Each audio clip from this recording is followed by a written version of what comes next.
आज हम बात करेंगे लाहौर कलंदर्स की रिटेंशन पर और रिलीज़ पर कि किस खिलाड़ियों को उन्होंने रिटेन किया है और किसको रिलीज़ किया है। सबसे पहले हम लोग रिलीज़ पर बात कर लेते हैं, क्या ख्याल है। तो वेंडर डसन को उन्होंने रिलीज़ किया है। वैसे 8 खिलाड़ियों को रिटेन करना था और उन्होंने 8 खिलाड़ियों को ही रिटेन किया है, तो जाहिर सी बात है बाकी जो प्लेयर वो रिलीज़ ही हो जाएंगे। तो वेंडर डसन रिलीज़ किया है और शायद वो पिक भी कर सकते हैं शाहीन शाह और फ़खर जमान के साथ प्लैटिनियम में दोबारा।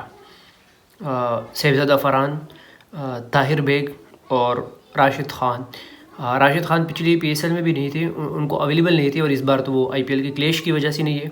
तो पिछली बार भी राशिद ख़ान की कमी महसूस हुई थी और इस बार भी होगी। फिर चाहे ये लोग किसी भी खिलाड़ी को रख ले, किसी भी स्पिनर को रख ले अपने साथ, लेकिन कमज़ोरी तो वही होगी। या स्पिन डिपार्टमेंट के अलावा बाकी डिपार्टमेंट्स को बहुत स्ट्रांग करना होगा, तब जाके वो मतलब उनकी वो जो कमी है वो पूरी हो सकती है, वरना मुश्किल है। मोहम्मद इमरान जूनियर, एहसन भट्टी, डेन लॉरेंस, शेहोब, कामरान गुलाम और महमूद, इन खिलाड़ियों को उन्होंने रिलीज़ किया है।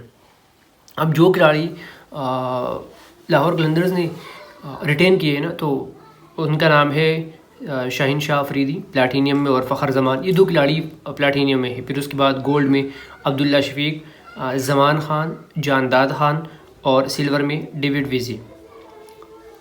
जो खिलाड़ी लाहौर कलंदर्स ने रिटेन किए हैं ना, ये लोग एक फ़लसफ़े को फॉलो करते हैं जिस तरह फैमिली, ये इसको शायद नहीं देखते। मतलब बहुत ये लोग अपने खिलाड़ियों को फैमिली की तरह देखते हैं। जो खिलाड़ी उनके लिए ज़्यादा एफर्ट करे, उनकी टीम के लिए, उनके साथ ज़्यादा मतलब वो ना एक इमोशन कनेक्ट हो। अब हारिस रऊफ़ को देखो, शाहीन शाह अफरीदी, फ़खर जमान, इन लोगों को काफ़ी टाइम हो गया। मतलब शाहीन को 7 साल हो गए आई थिंक, इस तरह फ़खर जमान को 8 साल हो गए। सिकंदर रज़ा दूसरा साल है, लेकिन है वो कलंदर बन चुका है।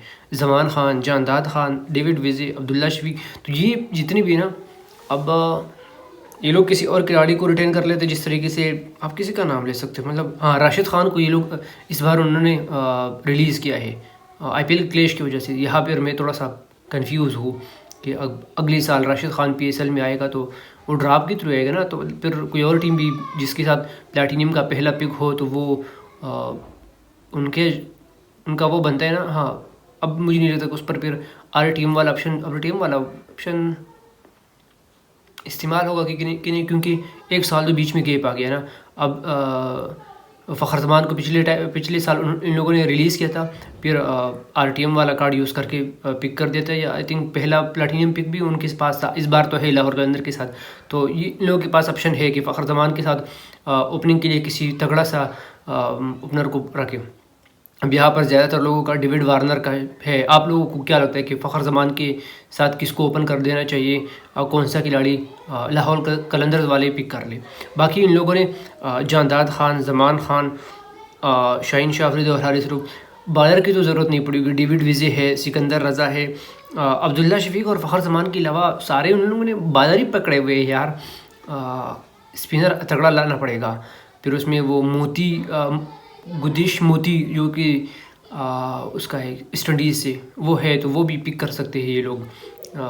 फिर भी अगेन राशिद ख़ान की कमी तो पूरी नहीं होगी यार, उसकी पूरी मुश्किल है उसकी कमी। लेकिन बॉलरों को बॉलिंग में ज़रूरत नहीं पड़ेगी। शाहीन शाह हो, हारिस रऊफ़ हो, जानदाद या जमान तीसरा हो, तो 3 बॉलर हो गए। डेविड विजी बॉलिंग कर सकता है, सिकंदर रज़ा है, तो मतलब ठीक है, बॉलिंग डिपार्टमेंट ओके है।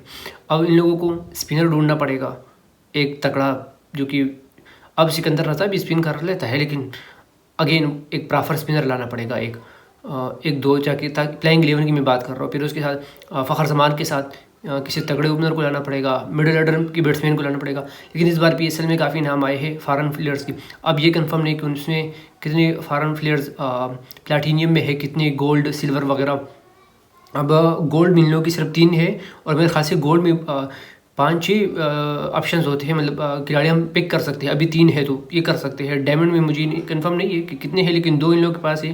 प्लैटिनियम में तो ये लोग एक ही पिक कर सकते हैं, और वो जाहिर सी बात है कोई ओपनर होगा। और डेविड वार्नर के चांसेस ज़्यादा है, पहला पिक भी इन लोगों के पास है, तो डेविड वार्नर शायद हो।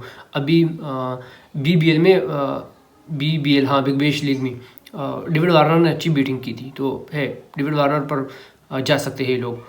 बाकी इमर्जिंग में इन लोगों ने किसी को नहीं रखा यार, रिटेन नहीं किया। उसमें कौन आए थे इन लोगों के पास, जहांदाद खान आया था और महमूद, ये पिछले साल इन लोगों के साथ उसमें थे, इमर्जिंग में थे। और अब देखो जहांदाद खान का वो गेम नहीं, मतलब वो अब है, मतलब उसमें दम है, अब उसने खेला है, पाकिस्तान भी रिप्रेजेंट किया, तो वो ठीक है सिल्वर में आ गया। जमान खान उससे पहले साल जमान खान इमर्जिंग में थे, अब वो सिल्वर में नहीं, सॉरी गोल्ड में जहांदाद खान और जमान खान दोनों गोल्ड में आ गए, गोल्ड कैटेगरी में। तो तरक्की कर ली उन लोगों ने यार, मतलब और सही है। ये इमर्जिंग में मेरे ख्याल से जो कि इन लोगों का हाई परफॉर्मेंस सेंटर है लाहौर गंदर्स का, वहीं से किसी को पिक कर देंगे, जिस तरीके से इन लोगों का हारिस रऊफ़ इन लोगों का है, जमान खान, ये सब इन लोगों के प्लेयर्स हैं, मतलब इन लोगों ने तैयार किए हुए हैं। और फिर आगे जाके वो लोग पाकिस्तान को भी रिप्रेजेंट कर रहे हैं और पाकिस्तान के लिए भी खेल रहे हैं। तो लाहौर कलंदर्स ने पाकिस्तान के क्रिकेट में काफ़ी ज़्यादा कंट्रीब्यूट किया है, और इस साल भी हम देखेंगे, उन पर नज़र होगी कि ये किस खिलाड़ी को देते हैं। अब देखो हारिस रऊफ़, जमान खान और अभी रिसेंटली जहांदाद खान ने अच्छे इम्प्रेस किया है, तो यस ये है। बाकी पाकिस्तान के प्लेयर्स भी इन लोगों के, और मतलब ये सिकंदर रज़ा और डेविड विज़ी ऑलराउंडर हो गए, तो मुझे लगता है कि ऑलराउंडर वाले कैटेगरीज में कोई और होगा नहीं, ऑलराउंडर ये दो है, तीसरा भी आ सकता है, लेकिन प्लेइंग 11 में ये दो जगह बना रहे हैं ना। लेकिन वही है कि ओपन के लिए, टॉप ऑर्डर के लिए और मिडिल ऑर्डर में, और फिर एक जिनमन स्पिनर, मेरे ख्याल से ये हो सकते हैं। तो बाकी आप लोगों का क्या राय है लाहौर कलंदर्स के बारे में कि वो किस खिलाड़ी को पिक कर सकते हैं। मिलते हैं अगली वीडियो में, अल्लाह हाफिज़।